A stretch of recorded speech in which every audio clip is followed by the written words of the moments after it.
médico que consultó también fue normal, la resonancia también fue normal, pero este segundo médico eh, se dio cuenta que este paciente tenía una historia de sarcoidosis y que utilizaba crónicamente prednisona. Al tener disminución de la inmunidad con prednisona, él creyó competente hacerle una punción lumbar. Se le realizó la punción lumbar y las proteínas fueron de 127, glucosa de 16, células blancas de 274 con 96% de mononucleares. La tinción de Gram y la tinta china fueron negativos, pero el líquido demostró que había un antígeno para criptococo positivo. Y entonces el paciente fue diagnosticado por meningitis por criptococo. Entonces, como ustedes ven aquí, es un cuadro clínico de largo tiempo de evolución, no es agudo. No hay signos meningios, que es característico de las meningitis crónicas, a veces solamente dolor de cabeza. Y sobre todo por el factor de riesgo de este paciente de tener un tratamiento inmunosupresor a largo plazo. Muy bien. Luego tenemos el término de encefalitis, que como les decía, eh, el término de encefalitis implica una inflamación del parénquima encefálico y por lo tanto puede haber pérdida de conciencia, trastornos de la personalidad, trastornos de conducta y sobre todo convulsiones. Las causas virales de las encefalitis son las más frecuentes, también hay encefalitis que son inmunomediadas. Hay que siempre averiguar si hay compromiso de, de contactos con animales o estar en situaciones o en sitios donde hay algún tipo de epidemia, exposición a animales, a mordeduras, si es que hay exantema en la piel, si hay parotiditis, si hay hidrofobia, aerofobia, como ocurre en la rabia. El líquido cefalorraquídeo en la encefalitis también provoca un aumento de las células con predominio de linfocitos, pero la glucosa es normal. El diagnóstico se lo hace por el PCR, por los anticuerpos, dependiendo del virus.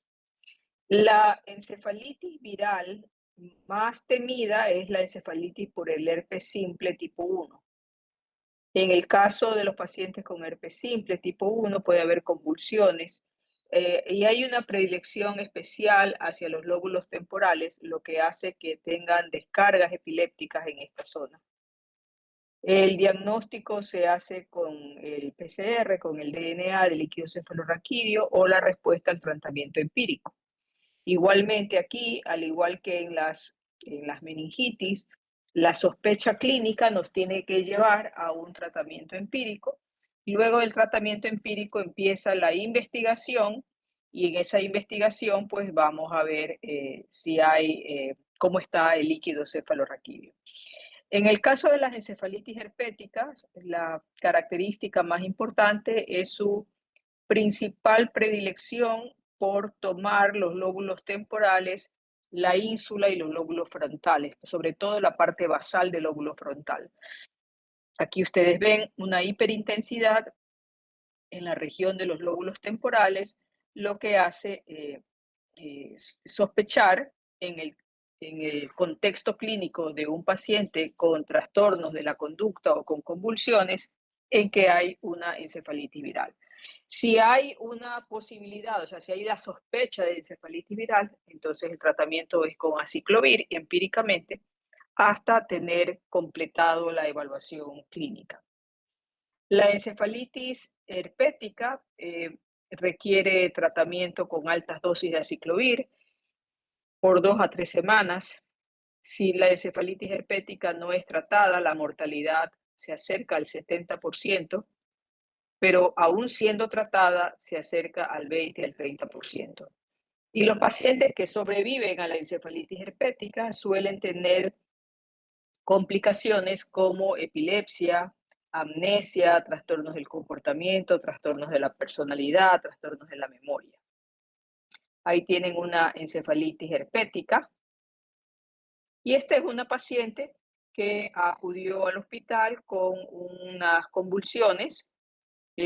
Había estado más o menos bien hasta una semana antes en que comenzó a tener cambios de conducta, estaba ansiosa, no podía dormir, estaba con trastornos de la memoria, un cuadro relativamente inespecífico que la familia pensó que era una cuestión exclusivamente psiquiátrica y de hecho los trastornos del lóbulo temporal se presentan así. Entonces se le hace una tomografía que no muestra nada y la resonancia, como ustedes ven aquí, hay una lesión un poquito difusa en los lóbulos temporales y a nivel en el área, en la secuencia de T2 se observa pues la hiperintensidad en la región medial de los lóbulos temporales, lo cual hace sospechar la posibilidad de una encefalitis herpética.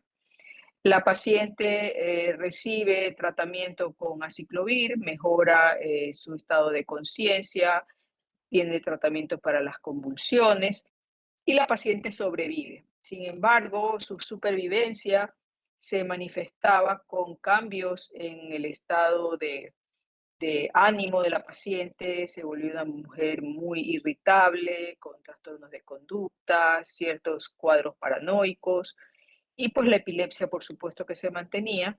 Un año después se le hace una nueva resonancia de cerebro y se ve pues que hay una atrofia importante de ambos lóbulos temporales y una hiperintensidad aquí en FLAIR e hipointensidad en T1 en el lóbulos temporales. Entonces, son estas las secuelas que quedan después de una afección de este virus. El herpes virus tiene una especial afección, pues como les decía, al hipocampo, al lóbulo temporal medial, a la corteza orbitofrontal. Los virus respiratorios y los arbovirus tienen especial predilección por los ganglios basales y el tálamo. Y la listeria monocitógenes tiene una especial afección por el rombencéfalo, o sea, la parte alta del mesencéfalo. La rabia, por su lado, tiene especial predilección por la corteza cerebral. También existe el término de meningitis aséptica, que es el término que se utiliza para aquellos tipos de meningitis en los cuales no se ha podido determinar un agente bacteriano causal. Generalmente está restringido su nombre hacia las meningitis virales. La mayoría son enterovirus, pero también se pueden presentar encefalitis, meningitis aséptica en los pacientes con VIH, con herpes simple tipo 2, con bacterias atípicas, con espiroquetas, sífilis, enfermedades parasitarias o meningitis neoplásica. Lo más importante, pues como les decía inicialmente, es tratar de descartar que no haya un absceso cerebral. En el absceso cerebral hay una colección focal de material necrótico, producto de la invasión bacteriana. Pueden ser varias bacterias de diferente tipo. Y eso puede ser por una diseminación de sitios vecinos como la otitis media o una infección dental, o por diseminación hematógena, como por ejemplo la endocarditis. Los pacientes suelen tener estos abscesos cerebrales cuando se forman de varias bacterias. Pueden ser estreptococo, bacteroides, estafilococos. Si el paciente tiene una endocarditis, pues va a venir el estreptococo viridans o el estafilococo. Si el paciente está inmunosuprimido, listeria, nocardia, abscesos fúngicos, etcétera. Entonces, el tratamiento de estos abscesos cerebrales va a ser prolongado y va a ser con polifarmacia, porque dependerán de los agentes causales para que sean uno o varios antibióticos.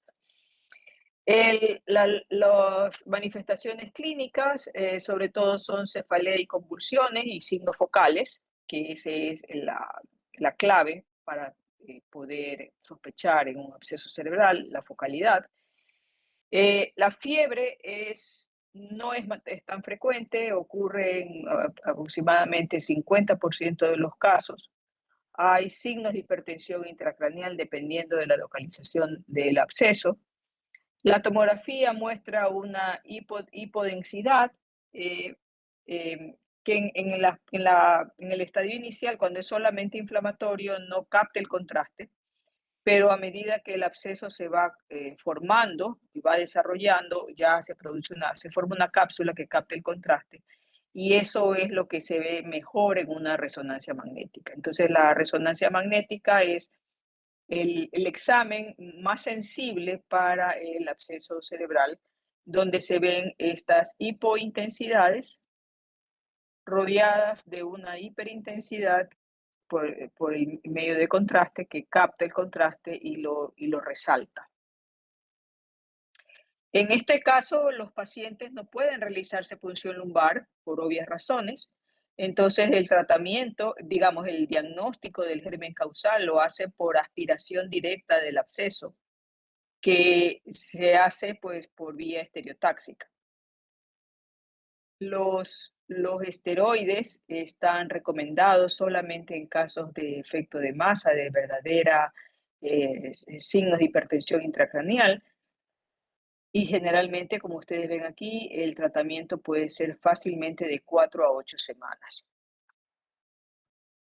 Los patógenos van a variar dependiendo de cuál es la fuente del absceso y pues puede utilizarse desde vancomicina, ceftriaxone, metronidazol, dependiendo de cada germen. Aquí tienen unas imágenes de absceso cerebral, lesiones inflamatorias, acá abscesos cerebrales múltiples, abscesos piógenos que se dieron en esta paciente que lamentablemente no sobrevivió. Era una infestación masiva, que a pesar de haber hecho varios tratamientos, pues no respondió. Y este es otro joven también que también desarrolló unas lesiones inflamatorias difusas, abscesos múltiples cerebrales.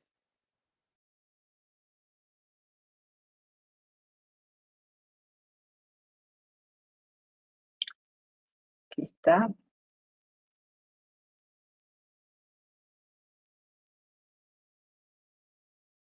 Dígame, Josué. Doctora, disculpe, ¿cuál era el examen más sensible para el absceso cerebral? La resonancia magnética con un Muchas contraste. gracias. Bien.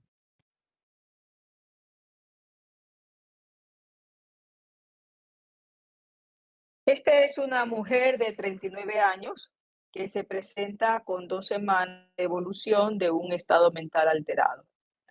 Tenía cefalea y vértigo. El examen neurológico reveló que tenía edema de papila bilateral, una parálisis del sexto par craneal izquierdo y una hiperreflexia generalizada. La historia revelaba que este paciente, esta mujer, había rescatado un animal 10 días antes de la presentación y se había encargado de ese animal, de cuidarlo. La resonancia magnética de la paciente era anormal porque había una hipercaptación de las meninges en todo lo que corresponde a la superficie del cerebro y la punción lumbar demostró una presión de apertura de 44 con glóbulos blancos de 221, predominio de neutrófilos. Había también 15 hematíes, una concentración de glucosa de 46 y unas proteínas de 104. Se le dio ampicilina, ceftriaxone, vancomicina, aciclovir por el diagnóstico posible de una meningitis adquirida en la comunidad. En el día 2 de hospital, la paciente comenzó a reportar diplopía, seguida por letargia y falta de respuesta. La punción lumbar repetida demostró una presión en apertura de 70, con células 40, células blancas, 88% de mononucleares. La glucosa estaba en 46 y las proteínas en 49. El líquido cefalorraquídeo fue positivo, el cultivo para Cryptococcus neoformans, y el título de antígeno para criptococo era de 1/512, o sea que ahí ya tenían el diagnóstico de una meningitis por criptococo. La paciente recibió flucitocina, anfotericina, y después la paciente, a pesar de que los títulos de antígeno para el criptococo iban disminuyendo, la paciente se seguía empeorando. Había aumento de la presión intracraneal y varios días, varias semanas después de varias punciones lumbares, se le agregó acetazolamida y a pesar de eso la presión intracraneal seguía elevada. La paciente tenía cefalea, diplopía y papiledema y la resonancia de cerebro demostró una progresión, o sea, un aumento de esa captación leptomeningia y hidrocefalia aguda y signos de herniación de las amígdalas. Entonces fue referida a neurocirugía y que le puso una válvula. Con el tratamiento agresivo de esta presión intracraneal a través de esa válvula y el tratamiento continuo de antifúngicos, la paciente comenzó a mejorar sus síntomas. Sin embargo, luego el HIV fue negativo y el CD4 fue normal. La paciente fue diagnosticada por una meningitis por criptococo en inmunocompetentes, probablemente por la exposición a las heces de esa ave que había estado cuidando. Entonces, para que tengan también esta idea de que las meningitis crónicas tienen estos cursos un poco larvados, no son eh, tan ruidosos como es una meningitis aguda bacteriana. Puede haber cefalea, puede haber cambios de conducta, puede haber incluso cambios cognitivos y no hay generalmente signos meningios. La resonancia magnética muestra esta hipercaptación de las meninges y el estudio del líquido cefalorraquídeo es el que ayuda al diagnóstico. Las meningitis por criptococo son las más frecuentes en los pacientes con inmunosupresión, pero como ustedes acaban de ver, también se puede ver en inmunocompetentes. Pues las meningitis por micobacteria, igual. Las dos tipos de meningitis son meningitis subagudas a crónicas. Generalmente no causan fiebre y estos pacientes suelen tener una disminución de la glucosa, elevación de las proteínas y aumento de las células, que generalmente no es mayor de 1000 y que el predominio es sobre todo mononuclear. Este es un paciente que, de 57 años que ingresó al hospital con cefalea y visión doble. La cefalea la tenía ya de varias semanas y la visión doble de 2 a 3 días antes de la consulta. Se hace una tomografía de cerebro y se le encuentra una hidrocefalia con signos de hipertensión intracraneal porque prácticamente están borrados los surcos. Entonces se le coloca una válvula. ¿Sí? La resonancia magnética demuestra que que hay hiperintensidades en la superficie meningia y en la región del parénquima, sobre todo periventricular. Y fíjense aquí con el medio de contraste cómo se produce la hipercaptación del medio de contraste. Fíjense estas meninges gruesas que se pintan luego del medio de contraste. Entonces estamos hablando de un cuadro de una meningitis. Este paciente tuvo una meningitis por Aspergillus. Fue muy difícil poderle determinar con certeza, o sea, duró mucho tiempo el poder determinar qué era el Aspergillus, porque en teoría el paciente era un paciente inmunocompetente y no había una puerta de entrada para algún germen de este tipo, para hongos. Sin embargo, ya haciendo un poco más de investigación en su historia clínica, resulta que este paciente se había intervenido semanas antes por un daño en el tabique nasal. Y al parecer, por causas que nunca se pudieron explicar, se contaminó la cicatrización porque comenzó él a tener unas costras en la bóveda nasal y entonces él comenzó a manipularse y seguramente pues algo se contaminó de una planta, de algún animal, de lo que sea, y ahí creció Aspergillus. Entonces es el examen del líquido cefalorraquídeo que orienta a pensar que es por hongos y ya en el, sí, en las tinciones y en el cultivo comienza a desarrollarse el Aspergillus. Con lo cual, pues ya una vez identificado el problema, pues comienza con su tratamiento.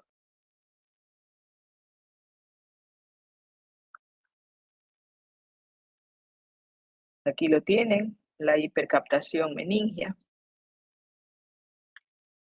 Esta es una mujer de 63 años que tiene una cardiomiopatía hipertrófica idiopática, que tiene trasplante de corazón de 6 años antes, que recibe tacrolimus por inmunosupresión, que se presenta con una alteración del estado mental de manera subaguda.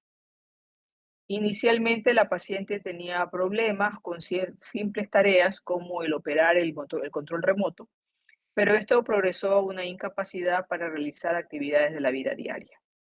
Varios días antes de la admisión, ella comenzó a presentar alucinaciones visuales y alteración de la orientación, seguido por un inicio agudo de una hemiparesia izquierda y pérdida de la conciencia.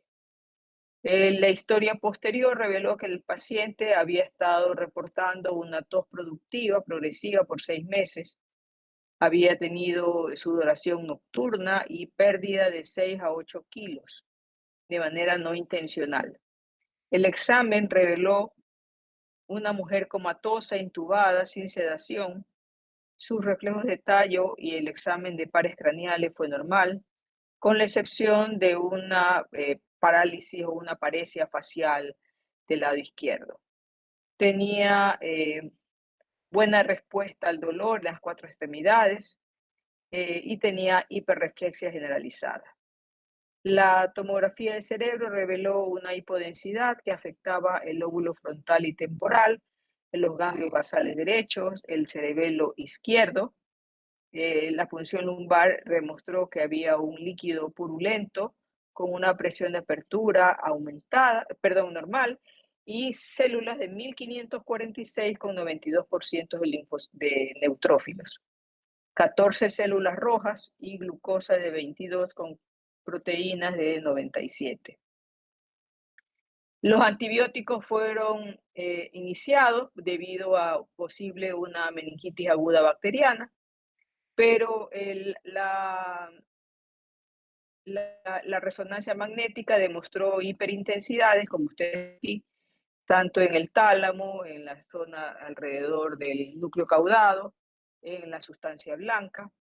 Y el estudio del análisis fue negativo para criptococo, el BDRL fue negativo, la IgG, IgM para Borrelia también fueron negativos. El PCR demostró que los ensayos para herpes simple, herpes virus 6, citomegalovirus, Epstein-Barr y varicela también fueron negativos. Y a pesar de la terapia antiviral agresiva y de la medicación antibiótica, la paciente comenzó a declinar su estado de conciencia, su estado neurológico. La tomografía de tórax demostró una consolidación del lóbulo inferior, bilateral y la linfadenopatía difusa. Se le hizo una tomografía de abdomen que reveló una cantidad moderada de líquido libre en la cavidad peritoneal.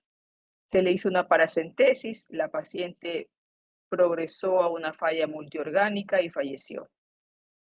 La paracentesis después que vinieron los estudios demostró que tenía Aspergillus fumigatus.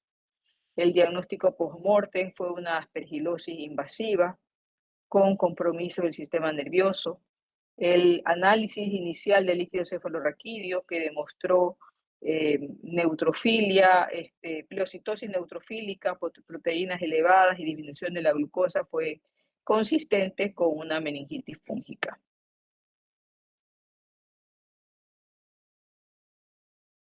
Y este es otro caso de otro paciente que también entra por convulsiones, deterioro del nivel de conciencia y como ustedes ven aquí, hay una hipointensidad difusa en las regiones bitemporales, pero lo característico aquí, lo curioso, lo que llama la atención es la captación del medio de contraste en las regiones basales. Entonces, ustedes no ven una captación que afecte acá de la magnitud como afecta en la región de la base del cráneo. Esta hipercaptación meningia, que implicaría una inflamación de las meninges en las regiones basales, es muy característica de la tuberculosis, que hay que tenerla en cuenta cada vez que veamos una hipercaptación meningia en las meninges basales. Por lógica, esta hipercaptación meningia en las meninges basales hace que la posibilidad de hidrocefalia en la meningitis tuberculosa sea la más alta. Y aquí pues tienen los diferentes parámetros del líquido cefalorraquídeo según sea una meningitis bacteriana, tuberculosa, por hongos o en las virales. También tienen que recordar que los pacientes pueden hacer carcinomatosis meningia. Eso no es una causa infecciosa, pero hay que tenerlo en cuenta porque podría haber una hipercaptación de las meninges en un paciente con un cáncer. Esta es una mujer con cáncer de mama. Y entonces esta hipercaptación orienta a pensar que hay infiltración meningia. Estas todos son metástasis cerebrales. Y luego tenemos a la cisticercosis, que lo voy a dejar ahí pendiente hasta escuchar la exposición para luego enseñarles algunas diapositivas de cisticercosis.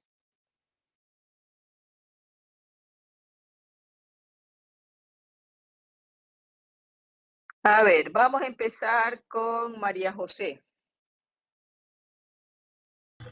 Sí, doctora, ya voy a proyectar. Bueno, gracias. Gracias.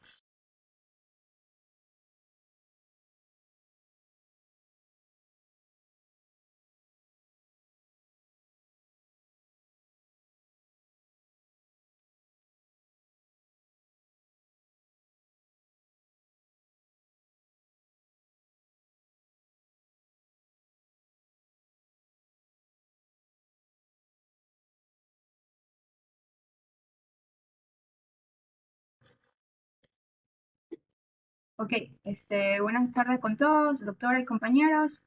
A continuación, pues vamos a hablar sobre meningitis TB a causa del Mycobacterium tuberculosis. Siguiente diapositiva, por favor. Siguiente. Para hablar de la Mycobacterium tuberculosis, pues tenemos claro que esta meningitis es a causa del Mycobacterium tuberculosis y va a ser una de las presentaciones extrapulmonar más letal de una tuberculosis activa. Pero, sin embargo, de ser una de las menos frecuentes de causas de meningitis, se muestra como una complicación muy incidente de la tuberculosis, cómo se manifiesta a nivel del sistema nervioso. Es muy frecuente en niños y en niños que tienen TB activa o en aquellos pacientes que han recibido tratamiento hace aproximadamente unos 3 meses posterior a esto, presentan sintomatología como tal. tenemos una triada básica que va a ser la cefalea, la fiebre y la rigidez de cuello. En cuanto a la neuroimagen, lo característico va a ser que vamos a encontrar un realce de las meninges, la hidrocefalia y el aumento de la presión intracraneana. En cuanto a la hidrocefalia, es una de las complicaciones más comunes que presenta la meningitis y la vamos a ver cuando tengamos una proteína que ya vamos a ver más adelante en cuanto a los resultados del líquido cefalorraquídeo. Vamos a ver cuando una proteína mayor a 500 miligramos y va a estar acompañada de una obstrucción que va a producir un bloqueo subaracnoideo y esto va a dar como resultado lo que sería la hidrocefalia. Esta obstrucción, ¿dónde se va a producir? Pues va a estar producida en lo que serían las cisternas basilares a nivel de la apertura tentorial y el bloqueo se va a dar porque van a haber depósitos de fibrina que ocasionan este bloqueo y da como resultado lo que es la hidrocefalia. Siguiente diapositiva. Tenemos planteado también dos hipótesis en cuanto a cómo se da la infección, pues no tenemos que, podría ser que la meningitis tuberculosa es el resultado de una extensión de la infección al espacio subaracnoideo o que es hematógena desde un foco ya sea meningio o cortical y desencadena la patología. En cuanto a la epidemiología, pues la tuberculosis es una de los problemas de salud pública más letal que tiene una gran incidencia en muertes. Cerca del 10% de la población está afectada y desarrolla lo que sería la tuberculosis activa. En cuanto a la meningitis por TB, comprende del 1 al 2% de los casos de TB activa y la mitad ocasiona grandes secuelas, discapacidad o muerte. Siguiente. Para hablar un poco de cuáles serían los pacientes predisponentes a poder desarrollar meningitis por TB, pues mencionamos los factores de riesgo, que si es en niños, pues aquí vemos lo que sería la desnutrición, la pobreza, puede ser el bajo peso al nacer, se ve mucho en pacientes que tienen VIH, también aquellos pacientes que padecen malignidad, y también en lo que serían personas que viven solas, abandonados en la calle, porque es mucho de los países en vías de desarrollo. Siguiente diapositiva.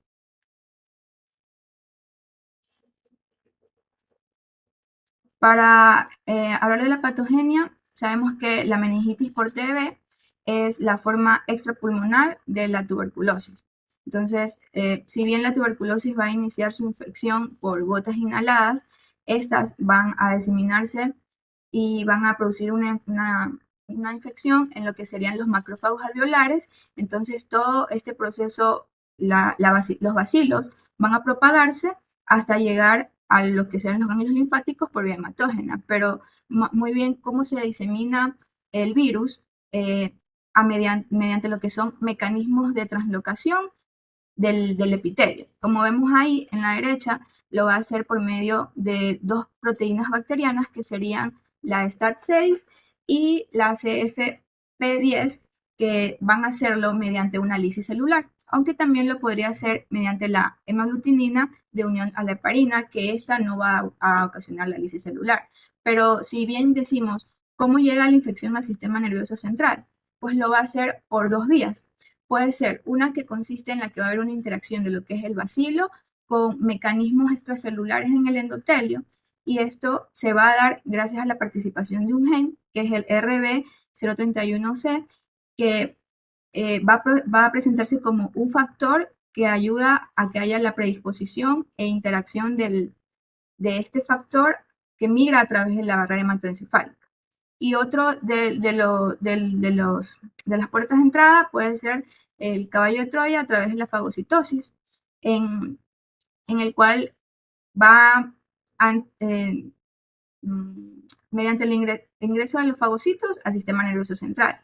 ¿Qué pasa? Que va a haber una fase que sería la fase de basilemia, en la cual va a haber una acumulación de granulomas con bacilos. Estos granulomas encapsulados son los famosos focos de Rich, y estos focos van a poseer la infección dentro. Entonces, estos bacilos se propagan y pueden diseminarse hasta llegar a lo que sería el espacio subaracnoideo. Una vez en el espacio subaracnoideo, se produce una cascada proinflamatoria que va a ser la responsable de las manifestaciones que presenta más adelante al paciente. Siguiente diapositiva. En cuanto a la clínica, el cuadro clínico puede ser muy variable, pero ya dijimos anteriormente que presentaba la triada que era la cefalea, la fiebre y la rigidez nuca, pero puede presentarse de forma inespecífica o progresiva.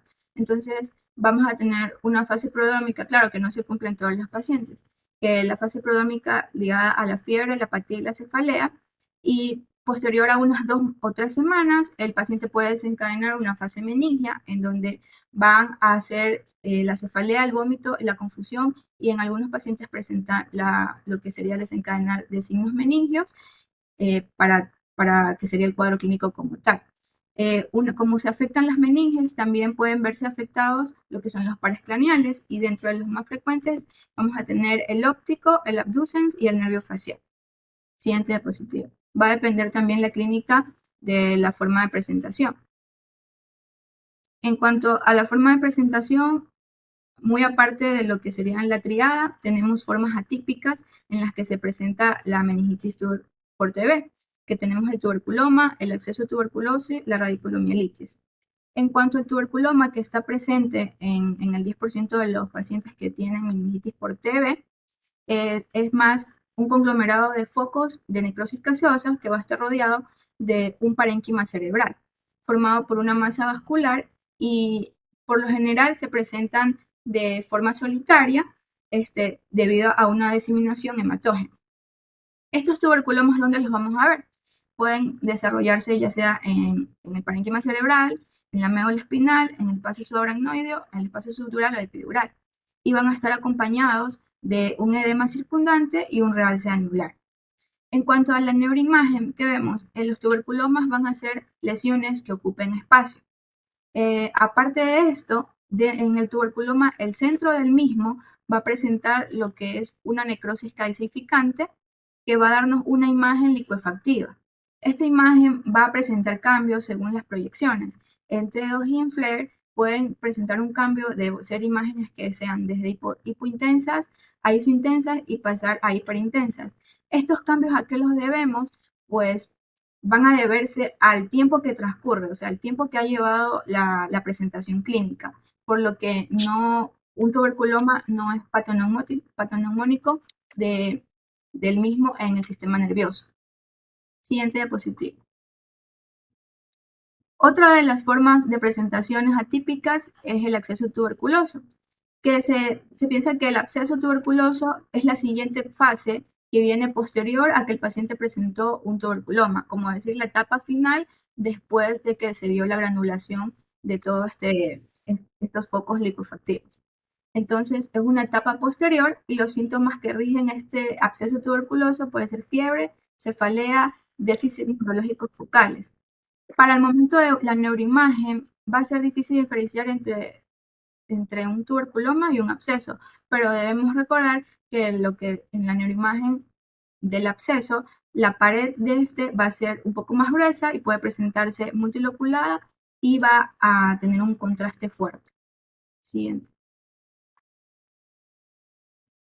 En cuanto a la radiculomielitis, es una complicación poco común de esta infección por tuberculosis, pero podría ser una manifestación inicial de la tuberculosis a nivel del sistema nervioso, como podría ser una extensión de la infección a través de una vértebra adyacente, o puede ser una complicación de la tuberculosis meningia. ¿Cómo se manifiesta esta radiculomielitis? Se manifiesta porque vamos a encontrar atrofia muscular, debilidad a nivel vesical, dolor radicular y lo que es debilidad en los miembros inferiores. En la neuroimagen lo que vamos a ver pues va a ser la obliteración del espacio subaracnoide espinal, pérdida de los puntos de referencia de la médula, aglomeración de las raíces nerviosas y un realce intraocular nodular. Siguiente. En cuanto al diagnóstico, como ya vimos en la clase anterior, sigue siendo de gol estándar lo que es el diagnóstico microbiológico por la tinción y el cultivo, pero el problema que se presenta aquí es que para mandar a hacer una prueba por tinción de Nils, el cultivo va a demorar desde unas 2 a 8 semanas, entonces no podemos esperar este tiempo para dar el tratamiento, así que usamos un tratamiento empírico. Y otra de las pruebas que puede ser la PCR por amplificación de los genes que tenemos el MPB64 o el ISC6110 para ver en cuanto al gen, si hay algún tipo de translocación. Pero ahora se está usando también una prueba que es el GeneXpert. Y esta prueba va a ser en cadena de polimerasa, pero es una prueba mucho más rápida, va a estar más o menos en un tiempo de 2 a 3 horas. En esta prueba es una prueba molecular completamente automatizada que va a ser en un tiempo real y detecta simultáneamente la presencia de Mycobacterium tuberculosis, pero también nos va a ayudar a ver si hay resistencia a la rifampicina. Y de esta forma vamos a saber si tenemos que cambiar el tratamiento y pasar a usar lo que sería el tratamiento de segunda línea. Siguiente diapositiva. Es importante hablar de los resultados que nos va a arrojar el líquido cefalorraquídeo. Aquí vamos a tener característicamente pleocytosis, hiperproteinorraquia y hipoglucurraquia. Esta pleocytosis en TB suele ser menor a lo que son las 1000 células y la hiperproteinorraquia va a estar como en todas las meningitis, pero lo que pasa es que esta hiperproteinorraquia va a ser aún mayor, que es lo que nos va a hacer sospechar de meningitis por tuberculosis. Y la hipoglucurraquia, menos de 45 miligramos sobre decilitro en el 80% de los casos. Sin embargo, debemos considerar los antecedentes patológicos del paciente, porque si tenemos un paciente que es diabético, debemos tener la relación de lo que es la glucosa sérica con los niveles de glucosa considerados. Siguiente diapositiva. En cuanto al tratamiento, sabemos que al momento de recibir el paciente debemos iniciar el tratamiento empírico, pero se mencionaba que debemos dar, una vez ya diagnosticado, debemos seguir con el tratamiento de tuberculosis. Entonces damos 2 meses de rifampicina, isoniazida, piracinamida y etambutol, seguido de 10 meses de rifampicina y isoniazida. O sea, mencionar que la isoniazida y la piracinamida van a tener una mejor penetración en el espacio subaracnoide. Se ha contemplado el uso de los corticoides, pues estos van a reducir la mortalidad de la meningitis por TB a corto plazo. Si los vamos a utilizar, pues usamos dexametasona o prednisona durante 6 a 8 semanas. Siguiente diapositiva.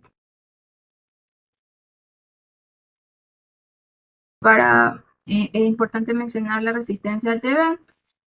Los casos más comunes que presentamos son la tuberculosis multidrogoresistente, que será resistente a la isoniazida o la rifampicina, y la que es extremadamente resistente, que va a ser resistente a isoniazida y rifampicina, además de esto, una quinolona o un medicamento inyectable de segunda línea.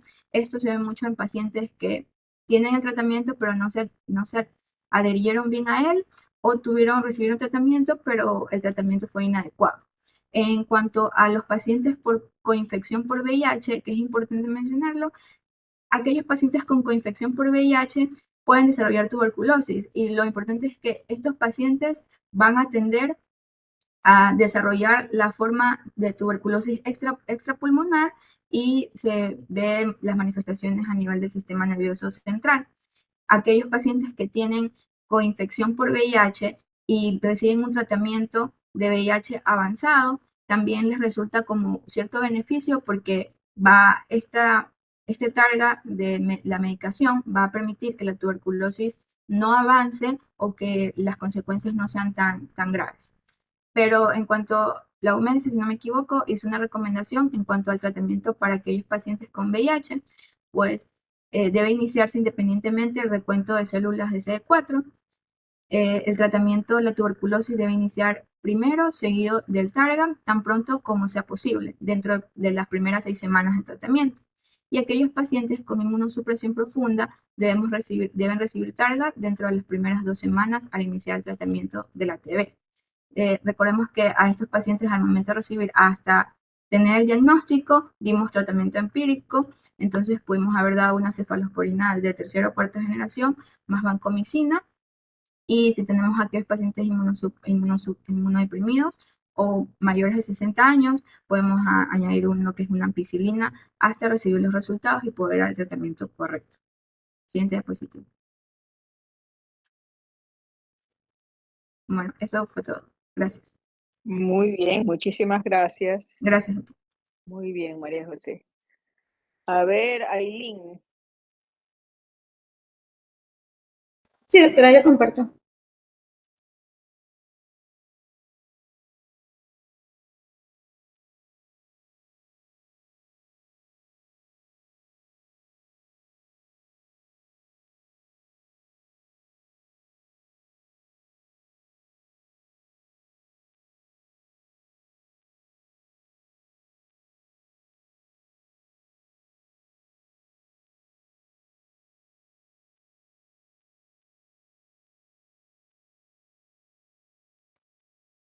Bien, ok. Buenos días. Hoy día vamos a hablar un poco sobre lo que es la neurocisticercosis. Siguiente diapositiva, por favor.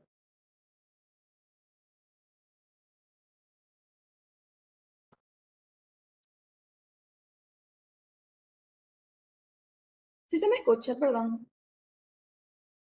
Sí, sí te escucho. No avanza todavía.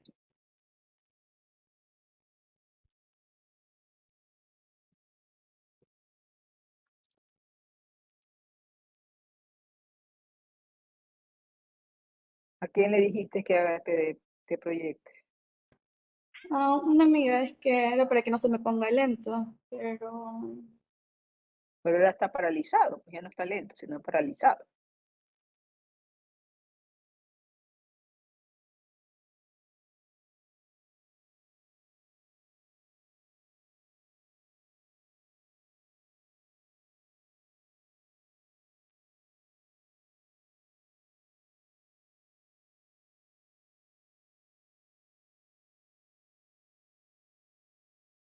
Doctora, ¿cómo se llama su gato?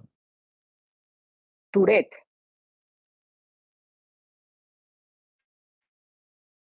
Está bonito. Todos mis animales tienen nombres neurológicos, si sabes. Se Doctora, llama que como el Tourette. síndrome de Tourette. Eso. El otro gato se llama Cajal.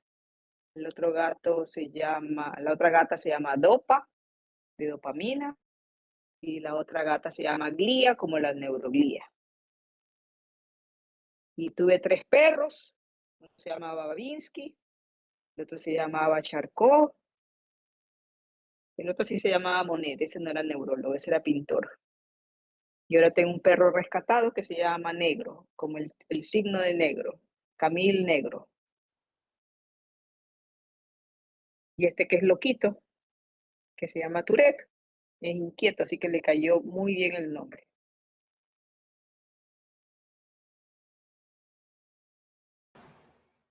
y ahora sí, disculpe, doctora, es que se había paralizado la pantalla de mi compañera. No hay problema. Entonces, vamos hoy día a hablar de lo que es el tema de neurocisticercosis. Avancemos, por favor.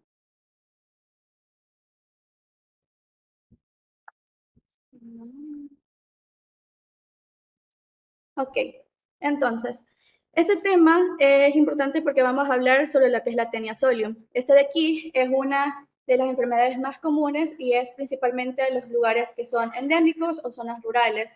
No es tan común en los que es Europa y es importante conocer lo que es la morfología de la tenia para ya mismo poder comprender lo que es el ciclo de vida de esta enfermedad.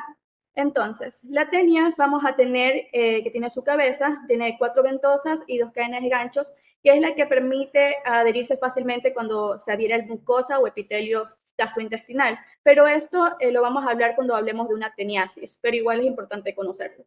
Entonces, esta tiene su cuello y tiene su cuerpo. Su cuerpo lo vamos a denominar como proglótides, que mientras más cercano esté a lo que es la cabeza, pues más inmaduro va a estar. Y mientras más distal esté estos proglótides, quiere decir que ya contiene los proglótides gravius, que son los que contienen los huevos de este parásito. Pertenece a la familia de los céstodos y estos huevos son los que técnicamente van a empezar con la enfermedad. Entonces, siguiente diapositiva, por favor.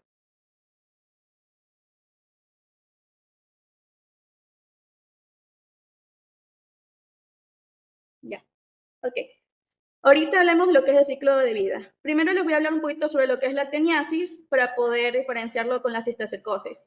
Cuando hablamos de la teniasis, todo empieza porque, digamos, un humano que ya tiene una tenia que puede llegar a medir de 2 a 7 metros en su intestino delgado, este de aquí va a empezar a reproducirse con sus huevos. Cuando este humano ya haga sus deposiciones, estos huevos van a quedar en lo que son las heces. En los lugares agrícolas o zonas rurales donde no hay una buena higiene, pues si este humano hizo sus deposiciones al aire libre, pues lo que va a pasar es que si hay animales de granja cerca, como lo que son los cerdos, y consume estas heces del humano, pues se va a infectar.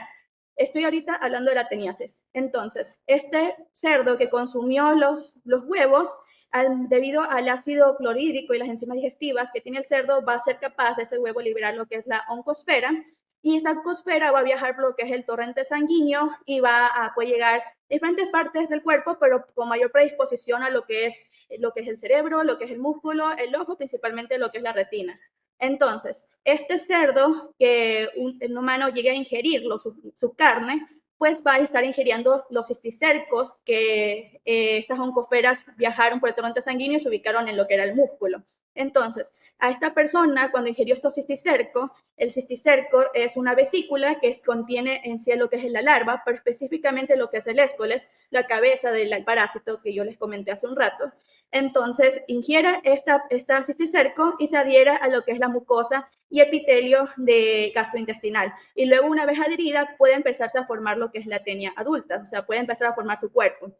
Pero eso es la teniasis. Ahora, ¿qué pasa con la cisticercosis? Cuando tenemos la cisticercosis, recordemos que hubo este humano que hizo deposiciones. Hizo estas deposiciones, pero no tuvo una buena higiene, que ese es el principal factor de riesgo. No hubo una buena higiene y después consumió algún tipo de alimento, y al consumir algún tipo de alimento ingirió estos huevos que habían en las heces por una mala higiene.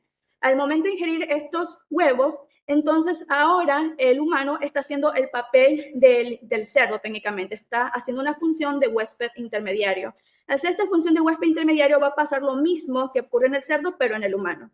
Entonces, estos huevos van a viajar técnicamente por el tracto gastrointestinal debido al ácido clorhídrico, enzimas digestivas, va a liberar la oncosfera, y esta oncosfera va a viajar por el torrente sanguíneo y hasta llegar a alojarse lo que podrían ser músculos, el ojo, así principalmente retina y lo que es el cerebro. Si ya llega a estos órganos, pues ahí va a ya conformarse como la cisticercosis, y esta cisticercosis, que como les digo, es el parásito que está contenido por su vesícula, que tiene un líquido transparente. Entonces, ahorita, si este parásito llegó hasta cisticercosis, llegó hasta el cerebro, pues ahí recién vamos a entrar a lo que es la neurocisticercosis, que es el tema que nos interesa ahora. Siguiente, por favor.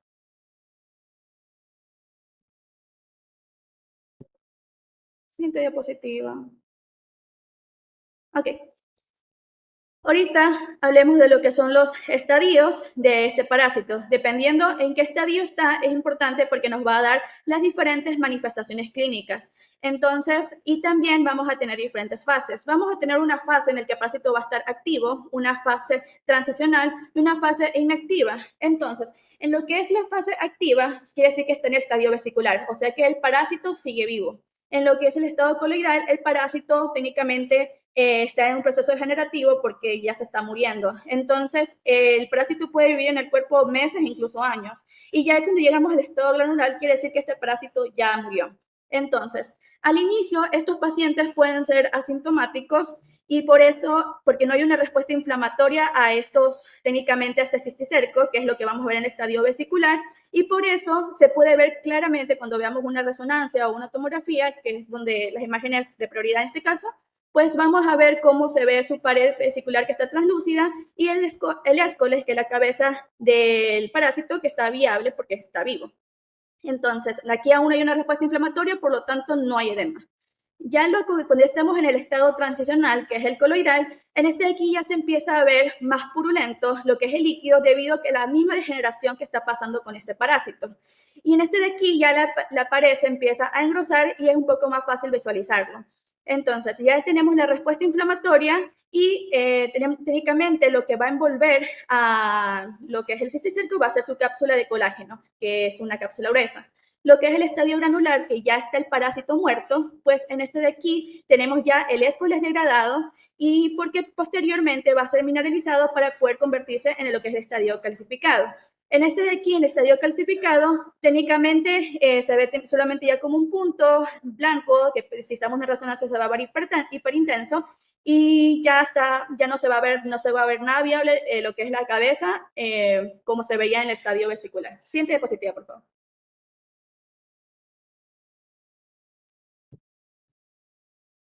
Ok.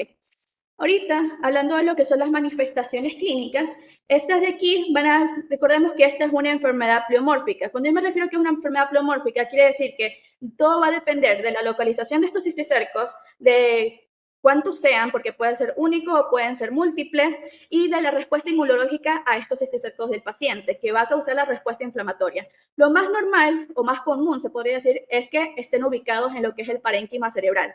¿Por qué? Porque esta es una zona que está más irrigada y al ser más irrigada tiene más facilidad de llegar los cisticercos a través del torrente sanguíneo. Entonces, cuando hablamos de la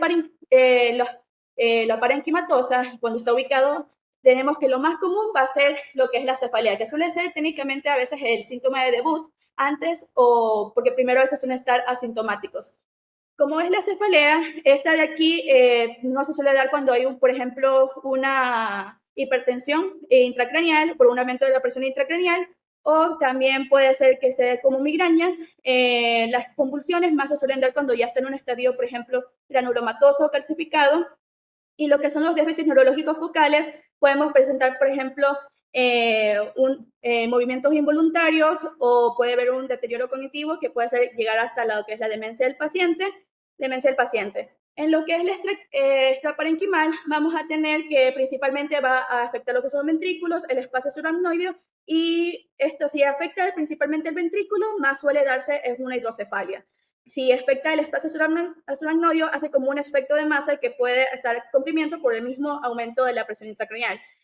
Y cuando es lo de si está infectado con múltiples quistes, lo más común es que presente, por ejemplo, las hidrocefalias, puede haber también una vasculitis por cisticercosis, o puede ser también las convulsiones, que se suele darse en un 75 o un 80% de los pacientes con la neurocisticercosis. Siguiente, por favor.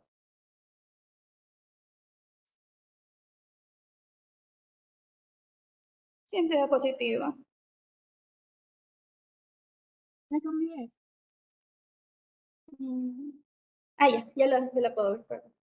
Ok, hablando de los criterios de diagnóstico, estos son los criterios de diagnóstico del Bruro. Estos de aquí fueron recolectados de diferentes criterios que ya han existido. El más común es uno que se hizo en el año 2001, solo que estos se han amplificado porque los que vienen del año 2001, la diferencia más radica en que se incluyen los criterios epidemiológicos y estos de aquí ya incluyen más los que son los criterios de neuroimágenes. Los que son los criterios absolutos vamos a ver principalmente cuando se haga una demostración histológica del parásito, que se le puede hacer según una lesión que hay en el cerebro o de la médula espinal. Si vemos, también podemos hacer una visualización de este cisticerco. Si se encuentra en la retina, esto vamos a hacer una fundoscopía en el ojo y ese va a ser uno de los criterios absolutos. Y la otra es que veamos claramente en una imagen que se encuentre el Escoles viable en la fase vesicular. Esa es una de las imágenes.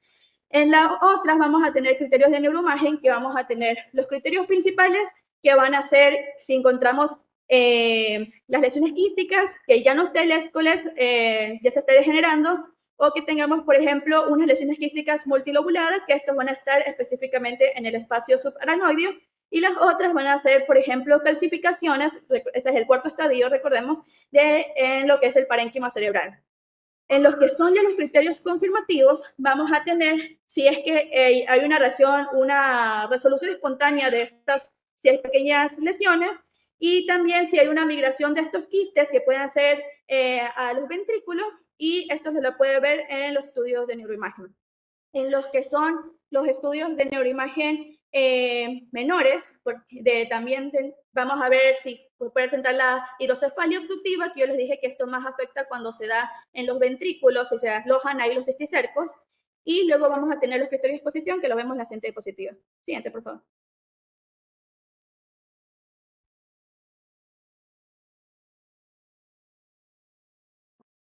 Siguiente diapositiva.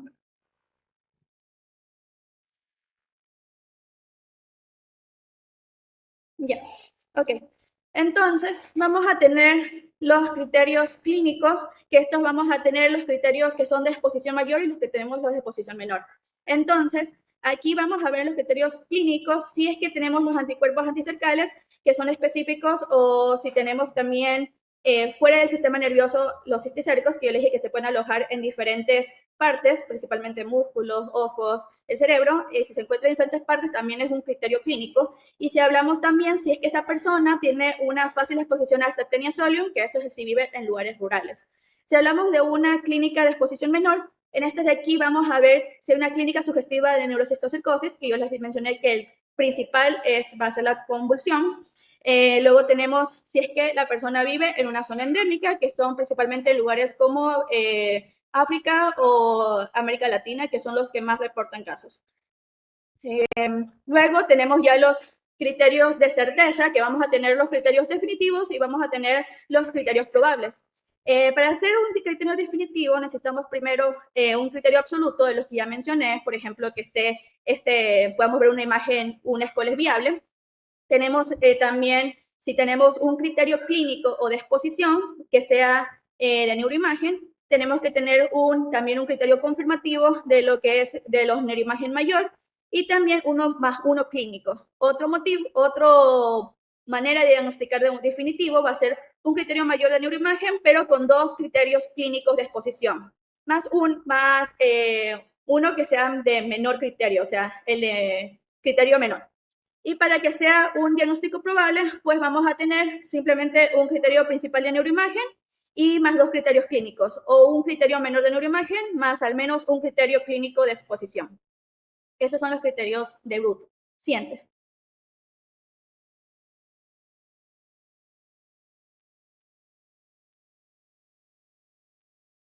Ok. Ahorita vamos a hablar de las pruebas diagnósticas.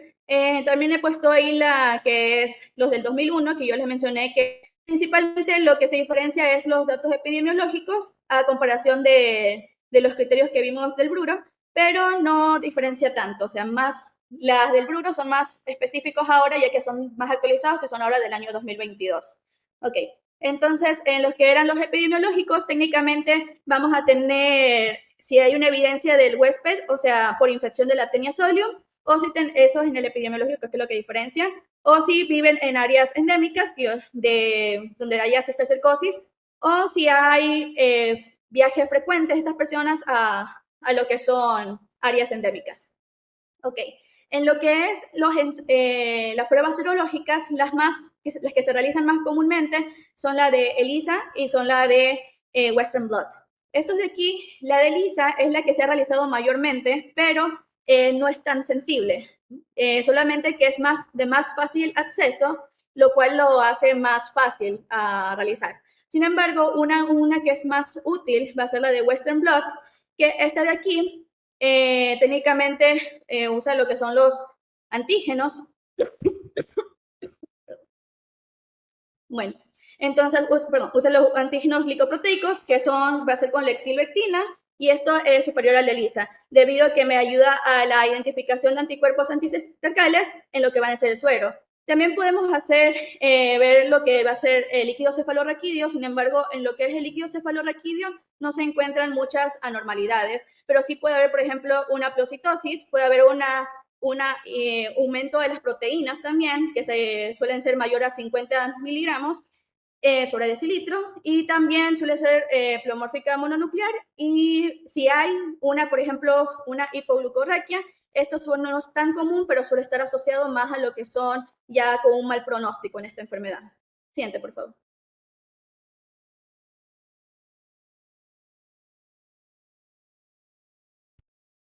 Ok.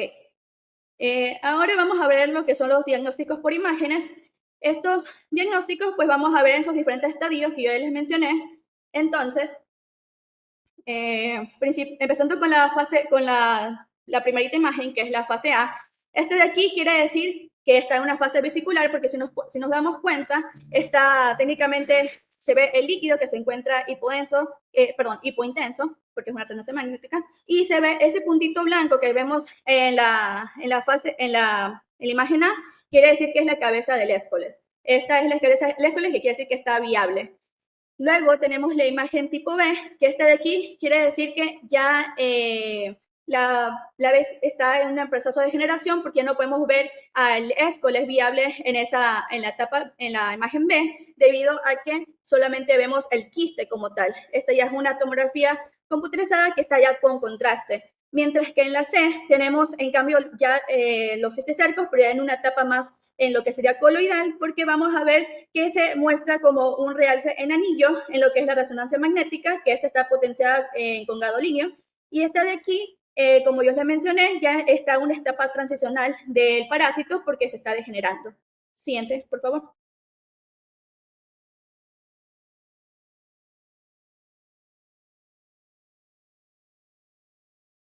Ya que.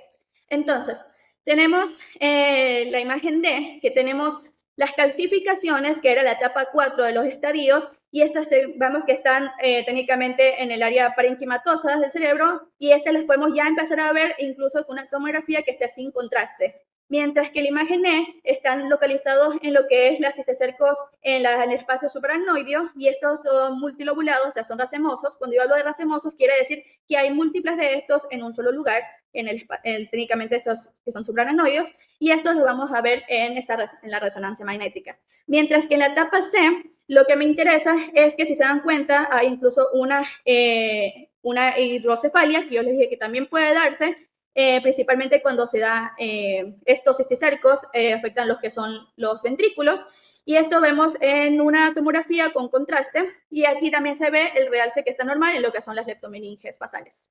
Siguiente, por favor.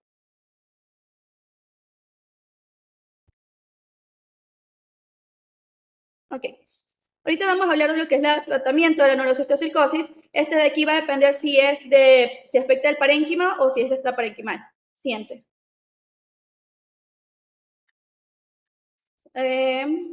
No veo. Siguiente, por favor. Ok. Dependiendo del estadio en que esté, se va a dar el tratamiento. Entonces, el tratamiento inicial va a ser en lo que es, en la etapa vesicular, que aquí lo que nos interesa son los cisticidas, porque el parásito sigue vivo. Entonces, el principal cisticida que se suele dar es el albendazol. Este cisticida se da en 15 miligramos por kilogramo de peso al día y solamente se da por 10 días, pero eso solamente si es de 1 o 2 quistes. Se da los corticosteroides también solo si es necesario, pero en este caso, lo general, no tanto, porque recordamos que en la que es la etapa vesicular no hay una respuesta inflamatoria como tal, pero si es necesario, sí se los puede dar. Anticonvulsionantes, si el paciente ya presenta las que son las convulsiones típicas, aquí podemos dar, por ejemplo, fenitoína. Y ya si es más de 2 quistes, pues ahora se puede hacer una terapia combinada con el albendazol y aparte con praziquantel. Los dos son cisticidas, pero si no tenemos praziquantel, entonces podemos usar solamente el albendazol en dosis más altas. También aquí ya se pueden utilizar los corticosteroides y los anticonvulsionantes si son necesarios. Las infecciones graves necesitan también los cisticidas, porque recordemos que sigue vivo este parásito en esta etapa, y ahorita los corticoides se van a ser necesarios, tanto antes, durante y después del tratamiento. Siguiente, por favor.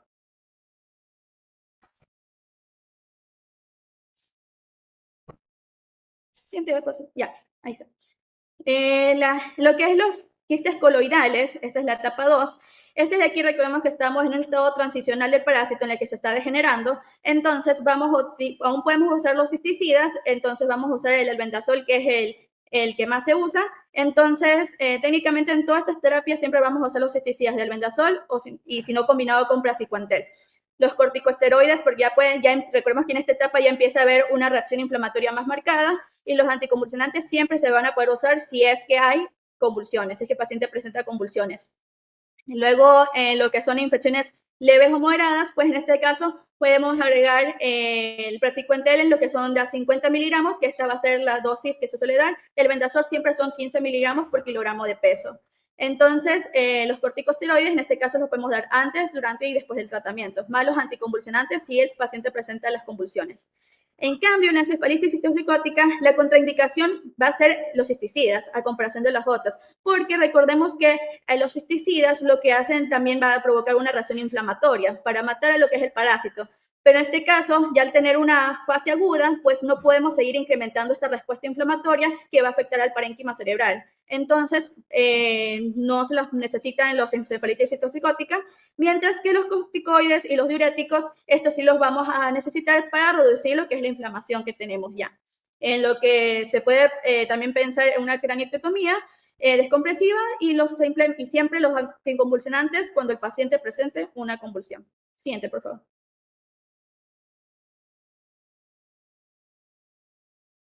Ok. En este de aquí tenemos el tratamiento para cisticercos granulares y calcificados. En este de aquí ya no son cisticidas por la simple razón de que recordemos que ya en esta etapa ya no está vivo el parásito. Si no está vivo, ya serían contraproducentes aplicarlos, por lo mismo que me pueden causar una respuesta inflamatoria, que es lo que tenemos que evitar. Entonces, en esta imagen podemos ver cómo se ven técnicamente esos cisticercos calcificados y también podemos utilizar los corticosteroides y pues, si es que tenemos un edema previsional y las anticonvulsionantes, como les digo, siempre si es que solo si el paciente presenta las convulsiones. Siguiente, por favor.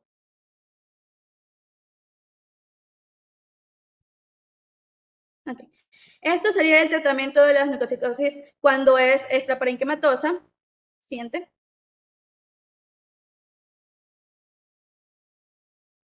Ok.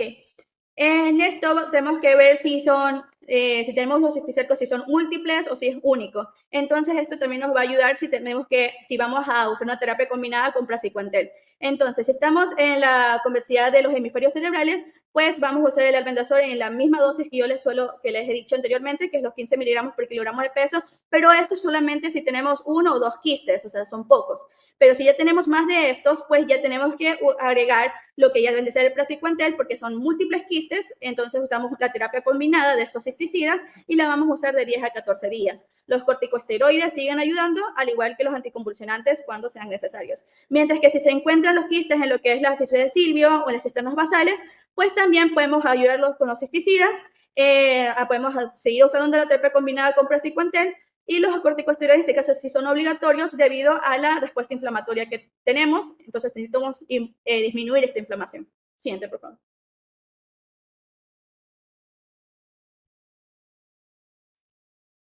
Ok.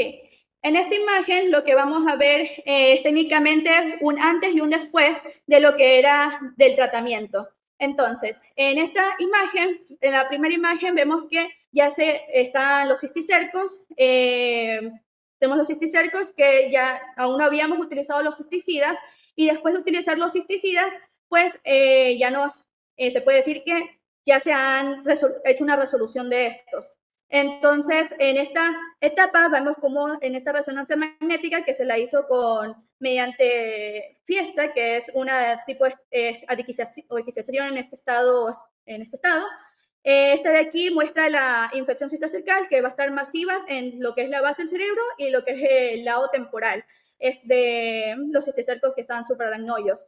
Estos de aquí, ya en la otra imagen, en la de al lado, pues vemos cómo ya no se encuentran por la aplicación de los cisticidas.